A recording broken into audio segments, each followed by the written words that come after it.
Mister perfect extra gold திருமணமான அனைத்து ஆண்களுக்கும் ஒரே தீர்வு.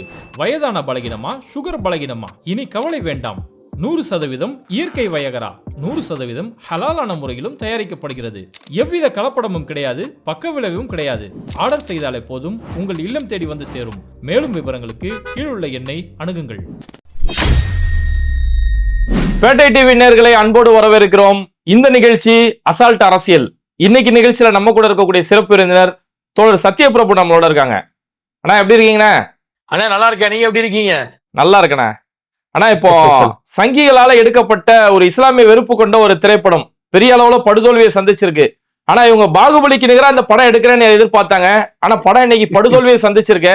இத பத்தி உங்க கருத்து என்னண்ணா?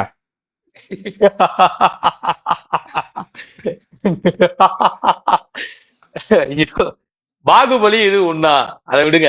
நமக்கு எல்லாமே உண்டுதான். நல்ல படம் யார் செஞ்சாலும் நம்ம பார்ப்போம், மாற்றுக்கிறது. சிறைன்னு ஒரு படம் வந்துச்சு, சிம்பிளான ஒரு படம், 5 கோடி பட்ஜெட் தான், 50 கோடி வசூல். அந்த படத்துல பாத்தீங்கன்னா விக்ரம் பிரபு மட்டும் தான் எல்லாத்துக்கும் வந்து என்ன தெரிஞ்ச முகம். ஆனா அவருக்கு கூட அவ்வளவு பெரிய மார்க்கெட் இல்ல. ஆனாலும் படம் ஹிட். நாமெல்லாம் அந்த வந்து படத்தை தூக்கி வச்சு கொண்டாடணும். காரணம் என்னன்னா, இந்த படத்துல கண்டென்ட் இருந்துச்சு, ஸ்கிரீன் பிளே இருந்துச்சு, விஷயம் இருந்துச்சு, அதனால நம்ம கொண்டாடணும். ஆனா இங்க திரௌபதி 2 இங்க ஆபாசம், வன்மம், அவதூறு, பொய், கட்டுக்கதை, சங்கி கதை, பாஜக கதை, RSS கதை, இந்து முன்னணி கதை, இந்த கதையை ஒருத்தன் படமா எடுத்தானா அந்த படம் தமிழ்நாட்டுல மண்ணதான் கவும் அப்படின்னு நான் சொல்ல வரேன். இல்ல இப்போ இத்தனை நாளா வந்து அவருடைய திரௌபதி 1 இருக்கட்டும், ருத்ரதாண்டவம், இது மாதிரியான படங்கள்லாம் ஒரு தலித் வெறுப்பு அந்த படத்துல காட்டினாரு. குறிப்பா அண்ணன் திருமாவளவன் எல்லாம் அப்படியே டைரக்டா அட்டாக் பண்ற மாதிரியான காட்சிகள் வச்சு, நாடக காதல், இப்படியாப்பட்ட கதைகள் வச்சிருந்த நபர் இன்னைக்கு அப்படியே கொஞ்சம் அப்டேட் ஆகி இஸ்லாமிய வெறுப்பு, இஸ்லாமியர்கள் வந்து இந்து பெண்களை கொலை பண்ணுவாங்க, பாலியல் வன்கொடுமை செய்வாங்க, ஜிசியா வரி வாங்குவாங்க அப்படிங்கிற காட்சியெல்லாம் இந்த படத்துல வச்சிருக்கிறாரு. இந்த அடுத்த கட்ட அவரோட இஸ்லாமிய வெறுப்பை எப்படி பாக்குறீங்கன்னா? நம்ம முதல்ல இருந்தே வருவோம். திரௌபதியில ஒண்ணு சொன்னா, நாடக காதல்னு ஒண்ணு சொன்னா, செருப்பாலே அடிப்பேன். நாடக காதல்ங்கிறது ஒரு சமூகம் சார்ந்தது அல்ல. அவன் இதுல என்ன சொல்றான், தலித் பசங்க எல்லாம் நல்லா டிஷர்ட்டை போட்டுட்டு, கண்ணாடி போட்டுக்கிட்டு, பைக்கை ஓட்டிக்கிட்டு பிள்ளைங்களை கவர்றாங்க. ஏன்னா மானங்கட்டவன, ஏன் அந்த சமுதாயத்துல பிறந்தவன் நல்ல சட்டை போடக்கூடாதா, நல்ல கண்ணாடி போடக்கூடாதா, நல்ல பைக்ல போகக்கூடாதா? போகக்கூடாதுன்னு நினைக்கிறதா இந்துத்துவ சனாதன சாதிய மனநிலை. அப்ப என்ன சொல்றான், ஓயோல ரூம் புக் பண்ணுவாங்கன்ற காட்சியெல்லாம் வச்சிருந்தாரு. அப்ப என்ன சொல்ற, ஏன் ஓயோல வந்து ஏன் அதே ஓயோல இவன் புக் பண்ணலையா? ஏன் அதே ஓயோல எந்த ஜாதிக்காரனும் வந்து ரூம் புக் பண்ணலையா? டேட்டிங் போலையா? தன்னுடைய வந்து கேர்ள் ஃபிரெண்டு கூட, லவ்வர்ஸ் கூட, பெஸ்டி கூட வெளியே போனது இல்லையா? ஏன் அதை வந்து தலித் சமுதாயத்தை சேர்ந்த பசங்க மட்டும் தான் செய்யறானுங்களா? பிராமின்ஸே செய்யறானுங்க. என்ன சொல்ல போனா இடைநிலை சாதியை சேர்ந்தவங்களே செய்யறானுங்க. இந்த நாடக காதலை வச்சு பேசுவோமே. நாடக காதல்ங்கிறது ஒரு வந்து பொண்ணை கல்யாணம் பண்ணி அந்த பொண்ணுகிட்ட இருக்கக்கூடிய நகை நட்டுக்களை பணத்தெல்லாம் செலவு பண்ணி இவ கிட்ட இனிமே பொருளாதார ரீதியா ஒண்ணும் இல்லைன்னு சொல்லிட்டு ஆண்டு அனுபவிச்சு ரசிச்சு ருசிச்சு அந்த பொண்ணை வந்து கட் பண்ணி விடுறது, கழட்டி விடுறதுதான் இவனுக்கு சொல்ற நாடக காதல் வச்சுப்போம். அந்த நாடக காதல்ங்கிறது எல்லா சாதியிலுமே இருக்கு. அது சொந்தத்துக்குள்ள இருக்கு. அத்தை பையன் மாமன் பையன் வந்து கல்யாணம் பண்றவனே இந்த வேலையை பண்றான். இந்த வேலையை மட்டும் பண்றது இல்ல, தண்ணியை போட்டுட்டு கொடுமைப்படுத்துறான், சைக்கோத்தனமா அச்சுறுத்துறான், செக்ஸ் டார்ச்சர் பண்றானுங்க. எனக்கு தெரிஞ்சு 2-3 இடங்கள்ல நடந்திருக்கு. அந்த பொண்ணுட்டு இருந்து நகை பணத்தெல்லாம் வாங்கிக்கிட்டு செக்ஸ் டார்ச்சர் பண்ணி அந்த பொண்ணு மேல வந்து வேசி பட்டம் கட்டினதெல்லாம் நான் பார்த்திருக்கேன். நான் அதெல்லாம் பார்த்திருக்கேன். இது சொந்தத்துல நடந்திருக்கு, ஒரே சாதிக்குள்ள நடந்திருக்கு. இதே இடைநிலை சாதிகளுக்கு உள்ள இருக்கக்கூடிய அந்த அதாவது இடைநிலை சாதிகளுக்கு உள்ளாரே நடந்திருக்கு. இன்னும் சொல்ல போனா இடைநிலை சாதியை சேர்ந்த ஒருத்தன் தலித் சமுதாயத்தை சேர்ந்த ஒரு அக்காவை கல்யாணம் செஞ்சு 8 வருஷமா நல்லா வாழ்ந்து, அதுக்கு பிறகு இவனுடைய வீட்டாரினுடைய தொடர்பு கிடைச்சதும் அந்த அக்காவை வந்து கொடுமைப்படுத்தி அந்த அக்கா தூக்கிலே தொங்கிட்டாங்க. அந்த அக்கா ஒரு வந்து ஹச்சம், அவங்க ஸ்கூல் ஹச்சம். அவங்க 8 வருஷமா அவனுக்கு தெரியல, இந்த அக்கா கிட்ட வாங்கி சாப்பிட்றப்ப தெரியல.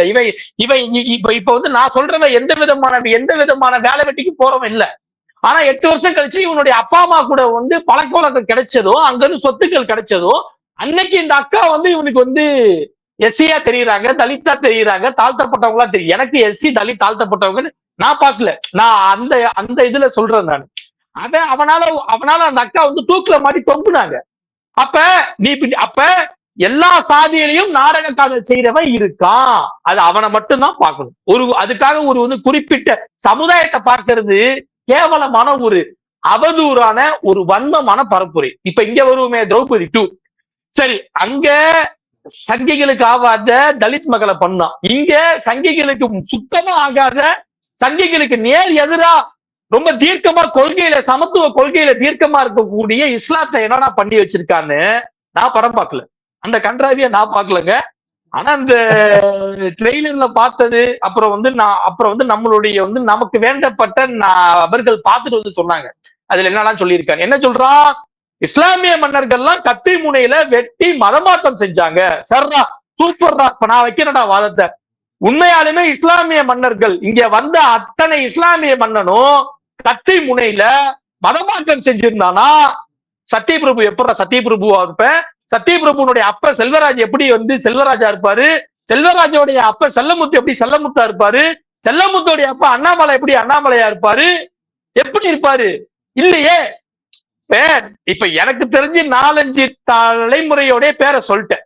அப்ப எங்க இதுல யாருமே வந்து இஸ்லாத்துக்கும் கிறிஸ்துவத்துக்கும் மாறல. நாங்க அப்படிதான் வந்துட்டு இருக்கோம், வாழையடி வாழையா. அப்ப இவன் சொல்ற மாதிரி இஸ்லாமிய மன்னர்கள்லாம் கழுத்துல கத்தி வச்சு மதமாற்றம் செஞ்சிருந்தாங்கன்னா சத்யபிரபுவா இருக்க முடியாது. மோகன், நீனு இன்னைக்கு மோகனா இருந்திருக்க முடியாதுடா. நல்லா இப்போ சோடு இருக்குல்ல, நல்லா திங்கிறல்ல, சிந்திப்பியா சிந்திக்க மாட்டியா? ஒண்ணு. அப்புறம் இன்னொன்னு சொல்றான், இஸ்லாமிய மன்னர்கள்லாம் இங்க இருக்கக்கூடிய கோவிலை கொள்ளையடிச்சாங்க, இங்க இருக்கக்கூடிய கோவில்களை இடிச்சாங்க. சரியான வாதம், நான் வரேன். அப்படி இங்க இருந்து வந்த எல்லா இஸ்லாமிய மன்னனும் இந்தியாவில் இருக்கக்கூடிய, அன்னைக்கு இது இந்தியா கிடையாது, அன்னைக்கு வெவ்வேறு நாடுகளா மாநிலங்களா பிரிஞ்சு இருந்துச்சு. அன்னைக்கு இங்க இருக்கக்கூடிய கோவில்களை இடிச்சிருந்தால், கொள்ளையடிச்சிருந்தால், இன்னைக்கு எப்படா இத்தனை லட்சக்கணக்கான கோவில்கள் இந்தியாவில இன்னைக்கு இருக்கும்? இத்தனை லட்ச கோடிக்கணக்கான கோவில் சொத்துக்கள் எப்படி இன்னைக்கு இருக்கும்? அப்ப இஸ்லாமிய மன்ன கொள்ளையடிக்கலையானா அடிச்சிருக்கான், 102 பேர் அடிச்சிருப்பான், இல்லன்னு சொல்ல அடிச்சிருப்பான். ஏன்னா அன்னைக்கு வந்து ஒரு ராஜா மன்னனா அவன் வேலை அதுதான், ஒரு நாட்டை பிடிப்பான், அங்க உள்ள விஷயங்களை எடுத்துக்குவான், அதை வந்து தனக்கு சொந்தமானதா ஆக்கிக்குவான். அது அவன் மட்டும் இல்ல, இந்த நாட்டுல இருக்கக்கூடிய மன்னர்கள் வேற நாட்டை பிடித்தாலும் இப்படிதான் செய்வாங்க. அப்ப இஸ்லாமிய மன்னன் மட்டும்தான் கொள்ளையடிச்சானா? இல்ல, இந்த சங்கிகள் இன்னைக்கு தூக்கி கொண்டாடக்கூடிய சத்ரபதி சிவாஜி என்பவரும் அன்னைக்கு அன்னைக்கு மராட்டியத்திலிருந்து வந்து கர்நாடகாவில் இருக்கக்கூடிய சிருங்கேரி மடத்தை அடித்து கொள்ளையடித்தார், கோவில்களை அடித்து கொள்ளையடிச்சான். சத்ரபதி சிவாஜி கொள்ளையடிச்சான், அடிச்சான். அன்னைக்கு சிருங்கேரி மடத்துல உள்ள சொத்துக்களை கொள்ளையடிச்சான், மடத்தை இடிச்சான். ஆனால் அன்னைக்கு அந்த கோவில்களையும் சிருங்கேரி மடத்தையும் கட்டி கொடுத்தது, புனரமைச்சு கொடுத்தது, செல்வங்களை கொடுத்தது இவன் சொல்ற இஸ்லாமிய மன்னனான திப்பு சுல்தான் தான். இவன் சொல்ற இஸ்லாமிய மன்னனான திப்பு சுல்தான் தான். அன்னைக்கு இங்க இருந்து அன்னைக்கு வந்து சத்ரபதி சிவாஜியால் கொள்ளையடிக்கப்பட்ட, இடிக்கப்பட்ட, சூறையாடப்பட்ட கோவில்களை, மடத்தை கட்டி கொடுத்து, புனரமைச்சு கொடுத்து, அதற்குரிய ஆபரணங்களை, செல்வங்களை தானமாக வழங்கியது யாருன்னா இவன் சொல்ற இஸ்லாமிய மன்னனான திப்பு சுல்தான் தான்.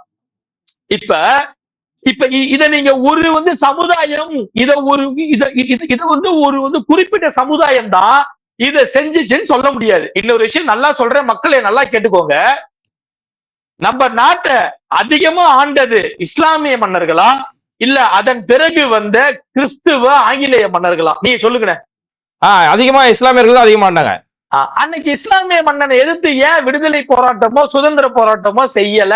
ஆனா அதன் பிறகு வந்து அதை விட கம்மியாக ஆண்ட ஆங்கிலேய மன்னனை எதிர்த்து ஏன் விடுதலை போராட்டமும் சுதந்திர போராட்டமும் செஞ்சாங்க அப்படின்னா, இஸ்லாமிய மன்னன் இங்க உள்ள பாரம்பரியத்துல கை வைக்கல, இங்க உள்ள கலாச்சாரத்துல கை வைக்கல. ஏன் இறைவன் எனக்கு, உன் நம்பிக்கை உனக்கு, நான் ஏக இறைவனை வணங்குறேன், அது ஏன் நம்பிக்கை. ஆனா உனக்குன்னு வந்து கடவுள் வழிபாட்டு முறை இருக்கு, நம்பிக்கை இருக்கு, அதுக்குள்ள நாங்க போக மாட்டோம். நீ யாரு, நானா இருக்கேன் அப்படின்னு இங்க ஆட்சியை செய்தாலும், இங்க உள்ள சிஸ்டத்து மேல, காஸ்ட் சிஸ்டத்து மேல, கோவில் சிஸ்டத்து மேல, வர்ணாசிரம சிஸ்டத்து மேல இவங்க அந்த அளவுக்கு கை வைக்கல. வேணும்னா அன்னைக்கு வந்து சாதி குடும்பம் தாங்காதவர்கள் இஸ்லாத்தை வந்து ஏற்றுக்கொண்டு வந்திருக்கலாம், ஆனால் நேரடியாக தாக்குதல் நடத்தல, அதுல கை வைக்கல, இங்க உள்ள கலாச்சாரத்து மேல கை வைக்கல. ஏன்னா இந்த கலாச்சாரமானது அந்த மக்களுடைய நம்பிக்கையை சொல்லி அவங்க தள்ளி நின்னாங்க. ஆனா அதன் பிறகு வந்த கிறிஸ்துவ வெள்ளைக்காரன் தான் இங்க உள்ள சிஸ்டத்து மேல கை வச்சான், கேஸ்ட் சிஸ்டத்து மேல கை வச்சான், கோவில் மேல கை வச்சான். அதனாலதான் இங்க வந்து சுதந்திர போராட்டமும் விடுதலை போராட்டமும் இஸ்லாமிய மன்னன் கிட்ட வரல, ஆனா கிறிஸ்துவ மன்னன் கிட்ட வந்துச்சு. அப்ப இதுவே நமக்கு வந்து என்ன சொல்லுதுன்னா, பெரும்பாலான இஸ்லாமிய மன்னர்கள் இங்க உள்ள கலாச்சாரத்தை மேல கை வைக்கல, கோவில் மேல கை வைக்கல, மத மாற்றத்துல ஈடுபடல. ஆனால் யாராவது 2 பேர் சேர்ப்பான். அது வந்து 2 பேருக்கு எல்லா மதத்திலையுமே கெட்டவன் இருப்பான், எல்லா மதத்திலையுமே தப்பானவன் இருப்பான். இன்னொன்னு, ராஜாக்களினுடைய பொதுவான குணமே ஒரு நாட்டை பிடிச்சா அங்க இருந்து வந்து கொள்ளையடிக்கிறது தான். ஏன் இந்த வேலையை வந்து ராஜராஜ சோழன் செய்யலையா, பாண்டிய மன்னன் செய்யலையா? அதுக்காக நான் அவங்கள தப்பானவர்களா சொல்ல வரல. இதுதான் மன்னர்களின் இயல்பு. இப்ப நீ என்னடா இந்த படத்துல வந்து ஜிசியா வரி கட்டாயப்படுத்தி ஜிசியா வரி வாங்கினாங்க அப்படின்ற காட்சி தான் முக்கியப்படுத்தப்பட்டிருக்கு. சரிங்கண்ணா, ஜிசியா வரினா என்னன்னா, அதாவது நான் பொதுவா சொல்றேன், ஒரு நாட்டுல இஸ்லாமிய ஆட்சி இருக்கு அப்படின்னா அந்த நாட்டுக்கு ஒரு பிரச்சனைனா போருக்கு வந்து எல்லா இஸ்லாமியர்களும் வரணும், அதாவது வீட்டுக்கு ஒருத்தர் வரணும். அவங்க வேலை என்னன்னா இஸ்லாமிய மக்கள் அல்லாதவங்களை பாதுகாக்கணும். அப்ப இஸ்லாமியர்கள் அல்லாதவங்க நாம போருக்கு போல, ஆனா நமக்காக அவங்க வந்து நம்ம நாட்டுக்காக போருக்கு போறாங்க. அப்ப நாம வந்து நம்ம சார்பா வரி கொடுக்கணும் அப்படிங்கிற ஒரு வந்து முறைதான் ஜிசியா வரி வச்சுப்போமே. இப்ப நம்ம இதுல சுதந்திர போராட்டம் நடந்தப்ப, விடுதலை போராட்டங்கள் நடக்கும் பொழுது நீங்க எங்க தாத்தனும் உங்க தாத்தனும் சேர்ந்துதானே நின்னாங்க. சத்யபிரபுவோட யாராவது ஒரு தாத்தனும் ஃபாரூக்கோட யாராவது ஒரு தாத்தனும் சேர்ந்துதானே நின்னாங்க. ஆனா அது இந்த நாட்டுல அந்த அளவுக்கு இல்லைன்னு சொல்ல வரேன். அப்படி இருந்திருந்தா இங்க எல்லாம் சேர்ந்து போராடி இருக்க மாட்டாங்க. அது வந்து இஸ்லாமிய நாடுகள்ல இருந்திருக்கலாம், அந்த காலத்துல இருந்திருக்கலாம். ஆனா இங்க வந்து நம்ம நாட்டுல அப்படி ஒண்ணு இல்ல. நீ காட்டுறதா எதை காட்டணும்னா, நம்ம தாய்மார்கள் நம்ம பால் குடிச்சோம்லடா, நம்ம தாய்மார்களுடைய அந்த மார்பகம், அதை மறைக்கிறதுக்கு பாப்பா வரி போட்டான்டா, அதை மறைக்கிறதுக்கு நம்பூதிரி வரி போட்டான்டா. யாரு அவங்க? ஒண்ணு முஸ்லிமோ கிறிஸ்டியனோ இல்ல, இந்து மதத்தை சேர்ந்த, இவன் சொல்ற இந்து மதத்தை சேர்ந்த நம்ம தாய்மார்கள் தங்களுடைய மார்பை மறைக்கிறதுக்கு வரி போட்டான்டா. அதுவும் அந்த மார்பு சைஸ் வச்சு வரி போட்டான். சின்ன மார்பா இருந்தா அதுக்கு வரி கம்மி, பெரிய மார்பா இருந்தா அதுக்கு வந்து வரி அதிகம். நீ அதலடா படம் எடுக்கணும், நீ அந்த இதலடா பேசணும். மானகட்ட பயல, ஐயோக்கிய பொறுக்கு பயல, சோர்தா திங்கிறியாடா நீ? இல்ல கேட்கிற சோர்தா திங்கிறியான்னு கேட்கிற. நியாயமா பார்த்தா நீ அதலடா பேசணும். இதெல்லாம் கொண்டு வந்து அந்த சங்கி பயல கூட சேர்ந்துக்கிட்டு வன்மத்தை கக்கிக்கிட்டு இருக்காங்க அப்படின்னு சொல்ல வர. ஆனா இப்போ தொடர்ந்து எடுக்கக்கூடிய இஸ்லாமிய வெறுப்பு திரைப்படங்கள், நான் அதனாலதான் இந்த படத்தை பொறுத்த வரைக்கும் நம்ம சேனல்லே எந்த ஒரு வீடியோவுமே போடாம வச்சிருந்தோம். இது கண்டிப்பா ஒரு குப்பை படம், நம்ம பேசி ப்ரமோஷன் பண்ணிடுவேனா, படம் ஆஞ்சி ஓஞ்சி குப்பையா போனதுக்கு அப்புறம் பேசலாம் தான் நம்ம இப்போ இந்த வீடியோ போடுறோம். ஆனா தமிழ்நாட்டிலோட நிலைமை பார்த்தோம்னா, தொடர்ந்து இதுக்கு முன்னாடி கந்தன்மலை எச் ராஜா ஒரு சூப்பர் ஹிட் படம் ஒன்று நடிச்சாரு, அதுவும் ஊத்திக்கிச்சு. இந்த படமும் இன்னைக்கு தியேட்டர்ல பாக்குறதுக்கு ஆள் இல்லாத அளவுக்கு படம் இருக்கு. இப்போ தமிழ்நாட்டோட நிலைமை எப்படின்னா பாக்குறீங்க? ஆனா தமிழ்நாடு வந்து என்னதான் சீமான் உள்ளிட்ட கொட்டையை பிதுக்கப்பட்டவர்கள் கட்டினாலும் தமிழ்நாடு என்றைக்கும் பெரியார் மண், அதுல மாற்று கருத்தே இல்ல. இங்க வந்து சமூக நீதிக்கும் மதச்சார்பின்மைக்கும் சகோதரத்துவக்கும் ஒற்றுமைக்கும் இங்க வந்து இந்த மண் என்னைக்குமே ஸ்பெஷல். இந்த மண்ணு என்னைக்குமே அதற்கு தான் முன்னுரிமை கொடுக்கும். அதனைத்தான் கந்தன்மலை படம் தியேட்டர்லயே வர முடியல, பெரிய சூப்பர் டூப்பர் ஹீரோ வர நடிச்சிருக்காரு அச்சிராஜா. கட்டிய தூக்குறானா வடிவேல் மாதிரி பண்ணிட்டு இருக்கா, ஏன்னு இருக்கா.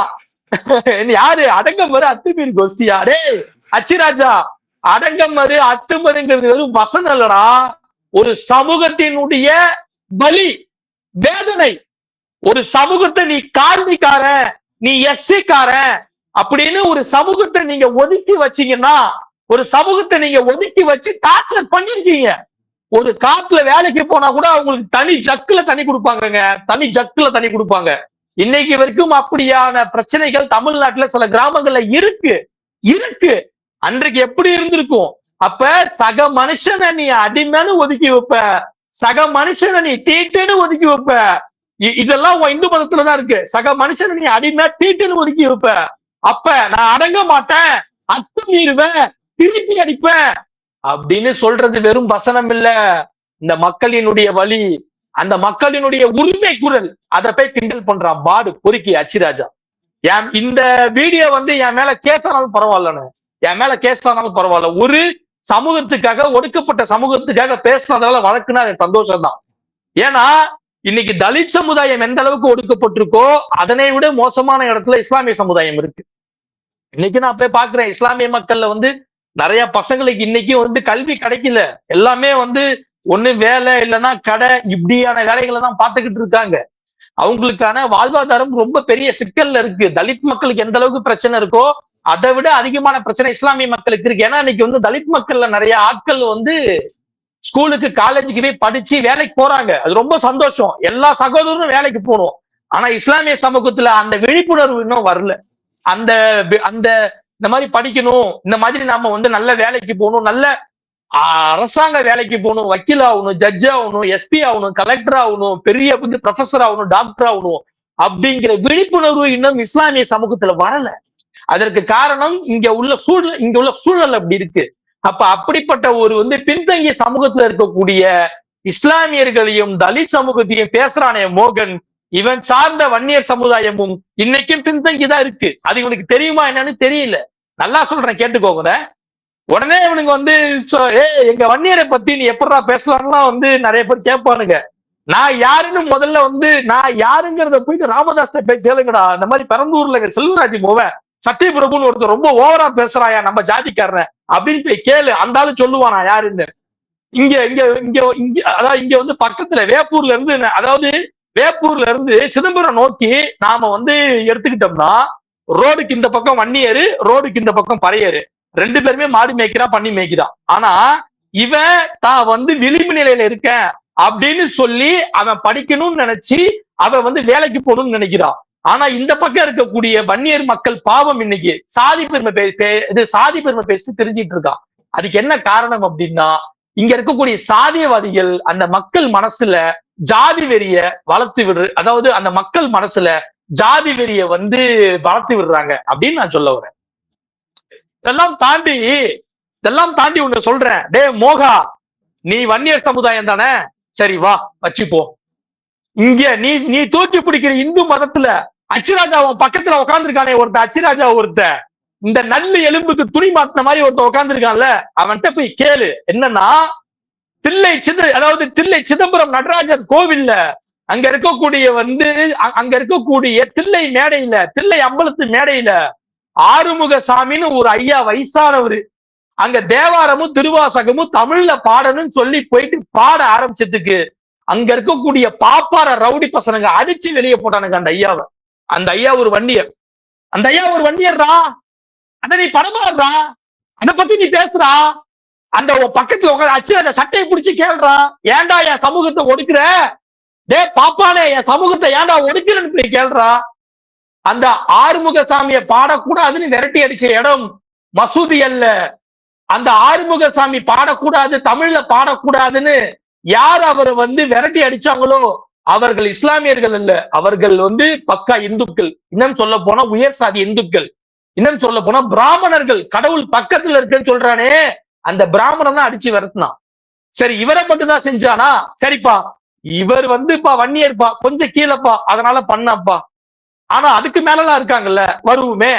அதுக்கு மேல வள்ளலார்னு ஒருத்தர், அவரு வந்துங்க பிள்ளைமார் சமுதாயம், அவர் இதே மாதிரிதான் வந்து தமிழ்ல பாட போனதுக்கு அந்த இடத்துல இருந்து அடிச்சு தூக்கி வெளியேறிச்சாரு.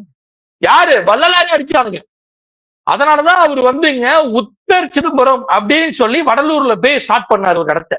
அதன் பிறகுதான் அவரு அதை வந்து ஒளிதான் கடவுள், எல்லாத்துக்கும் சாப்பாடு போடணும்னு சொல்லி தன்னுடைய கண்டென்ட்டே மாத்திக்கிட்டாரு. பிராமணியத்துக்கு எதிராக நிறைய விஷயம் பேசினாரு, இந்து மதத்துக்கு எதிராக நிறைய விஷயம் பண்ணாரு. அதனாலதான் பார்ப்பனியர்களால் கொலை செய்யப்பட்டார், திட்டமிட்டு கொலை செய்யப்பட்டார்.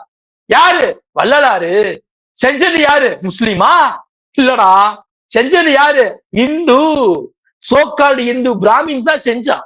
அத நீ படமாயிடுறா, அத நீ கண்டென்ட் ஆயிடு. இவனுங்களுடைய வேலை என்ன தெரியுமா? இப்ப சாதிய புத்தி சிந்திக்க விடாதுன்னு, சாதிய புத்தி சிந்திக்க விட. ஏன்னா எப்ப நான் யார் தெரியுமா, நான் வந்து எவ்வளவு பெரிய ஆள் தெரியுமா, நான் வந்து எவ்வளவு பெரிய பிடிக்க தெரியுமா, அந்த எண்ணம் வந்து உங்களை சிந்திக்க விடாது, உங்களை உழைக்க விடாது. இப்ப இந்த எண்ணம் எப்படி போகுதுன்னா, இவன் சினிமாவில இப்படிப்பட்ட வன்மங்களை பொய்களை வந்து பரப்புறான்னா, இவன் சார்ந்த கட்சியை சேர்ந்த அன்புமணி கையில அக்னி சட்டியை போட்டுக்கிட்டு, நானும் ஒரு காலத்துல என் வீடு முழுக்க அக்னி சட்டியா ஒட்டி வச்சிருந்தேன் தான், ஆனா அந்த சட்டிலாம் பைசாவுக்கு பிரோஜனப்படாது, நான் சத்தியபுரப்புன்னு தூக்கி எரிஞ்சுட்டேன். இன்னைக்கு அதெல்லாம் இன்னைக்கு நம்மளை பொறுத்த வரைக்கும் சக மனுஷனை பார்க்கணும். அறிவியலுக்கு ஒப்பாதது தன்னுடைய சுய அறிவுக்கு ஒப்பாதது, எதனையும் நம்ப கூடாது, ஏத்துக்க கூடாதுங்கிற கான்செப்டுக்கு நான் வந்துட்டேன். பெரியாரிஸ்ட்ங்கிற அதாவது பெரியாரிய பாதைக்கு நான் வந்து இன்னைக்கு எனக்கு கடவுள் தேவையா அப்படிங்கிற நிலைக்கு நான் வந்துட்டேன்.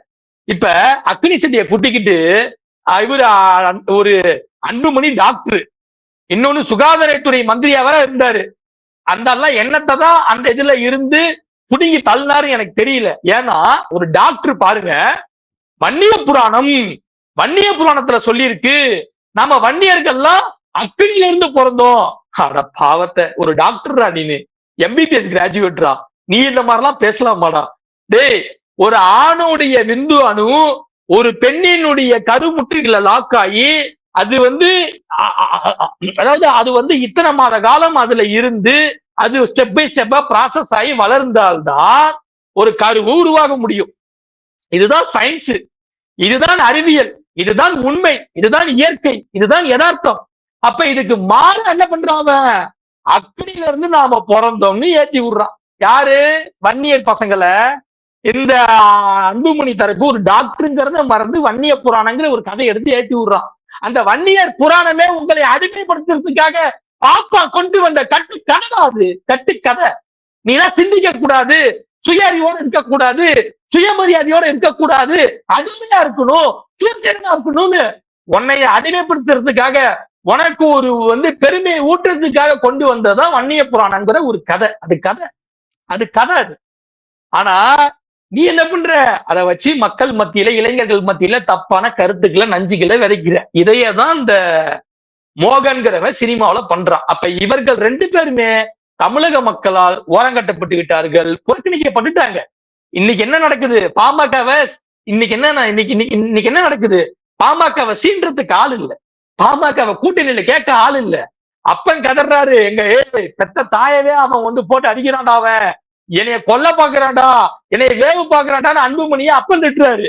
அப்பனை வந்து கட்சிக்காரெல்லாம் திட்டுறான், கூத்தியா வச்சிருக்காருன்னு கட்சிக்காரெல்லாம் திட்டுறான். இதெல்லாம் நான் சொல்லலைங்க, அங்க வந்து நடக்கிற கூத்துக்களை சொல்றேன். இன்னைக்கு சிரிச்சு சின்ன பின்னமாகி, காரணம் தலித் அல்லாதோர் கூட்டமைப்புன்னு ஒரு விஷயத்த ஆரம்பிச்சு அந்த தலித் மக்களை மேலும் மேலும் பழி சுமத்தி ஒடுக்கி அன்னைக்கு ஒரு பெரிய கலவரத்தை உண்டு பண்ணி ஒரு பெரிய சாதி ஆட்டத்தை போட்டீங்கல்ல, அதனுடைய விளைவு பழனி பாபான்னு ஒருத்தர் உங்களை தூக்கி பிடிச்சி பழனி பாபாவோட ரத்தத்தை உறிஞ்சி உங்க கட்சி வளர்த்தீங்கல்ல, அந்த பழனி பாபாவுக்கே பெரிய துரோகம் பண்ணி இன்னைக்கு அந்த இஸ்லாமிய சமுதாயத்துக்கே பெரிய துரோகத்தை செஞ்சீங்கல்ல, அதனுடைய விளைவு இன்னைக்கு இவங்க வந்து நடுத்தருல நிக்கிறாங்க. சீன்றதுக்கு ஆள் இல்ல, மதிக்கிறதுக்கு ஆள் இல்ல. ஆனா ஒண்ணுமே இல்லாத ஒரு ஆள் வந்தாருங்க. அந்த ஆளு வந்து சாதி இல்ல, மதம் இல்ல, சனாதனத்துக்கு எதிராக நின்று சமூக நீதி பேசினாரு. இன்னைக்கு அந்த திருமாவளவன் ஒருத்தர் என் கூட்டணிக்கு வா, நான் இது என் கூட்டணிக்கு வா, உன் கூட்டணிக்கு வான்னு 4 கட்சிக்காரங்க கூப்பிடுறான். அவருடைய பொசிஷன் ஏன்? சனாதனத்தை எடுத்து நின்னாரு. உன் பொசிஷன் ஏன்? சனாதனத்தை தூக்கி பிடிச்சா அந்த சனாதனம் என்கிற செருப்பை, குப்பையை தூக்கி பிடித்தால் தமிழக மக்களும் தமிழக மண்ணும் கண்டிப்பாக விரட்டி அடிப்பார்கள். அதற்கு அன்புமணி ராமதாஸ், இந்த மோகன் உள்ளிட்டவர்கள் தான் சாட்சி அப்படின்னு நான் சொல்லுவேன். இறைவனோட உதவியால நம்ம பேட்டை டிவி ஹஜ் உம்ரா சர்வீஸோடைய ஜனவரி பிப்ரவரியோட குரூப்புக்கான புக்கிங் ஃபுல் ஆயிருச்சு. நம்ம கூட வந்த ஹாஜிகள் ரொம்பவே மனநிறைவோட அவங்களுடைய உம்ராவுடைய கடமையை நிறைவேற்றினாங்க. அடுத்து மார்ச் உம்ராவுக்கான புக்கிங் ஆரம்பமாயிருக்கு. மார்ச் மாசத்தை பொறுத்த வரைக்கும் ரமலான் முடிஞ்சு ஷவ்வாலுடைய மாசம் அப்படிங்கறதால பொதுவாவே ஹரம் கூட்டம் குறைவா இருக்கக்கூடிய ஒரு காலகட்டம். இதனால மக்கா மதினா 2 இடங்கள்லயுமே ஹரமுக்கு ரொம்ப பக்கத்திலே ரூம் ஏற்பாடு செஞ்சிருக்கிறோம். தரமான தமிழ்நாடு உணவு, ஒவ்வொரு வேளையும் சைவம் அசைவம் இப்படி 2 வகையான பஃபே உணவுக்கான ஏற்பாடு செய்யப்பட்டிருக்குது. 50க்கும் மேற்பட்ட வரலாற்று இடங்களை உங்க கூடவே இருந்து நானும் அனுபவமிக்க ஆலிம்களும் வழிகாட்டுறதுக்கான எல்லா ஏற்பாடுகளும் செஞ்சிருக்கிறோம். மிக குறைந்த விலையில தரமான சேவையோட உங்களுடைய உம்ரா கடமையை நிறைவேற்றுறதுக்கு ஸ்கிரீன்ல தெரியக்கூடிய நம்பரை உடனே கான்டாக்ட் பண்ணுங்க.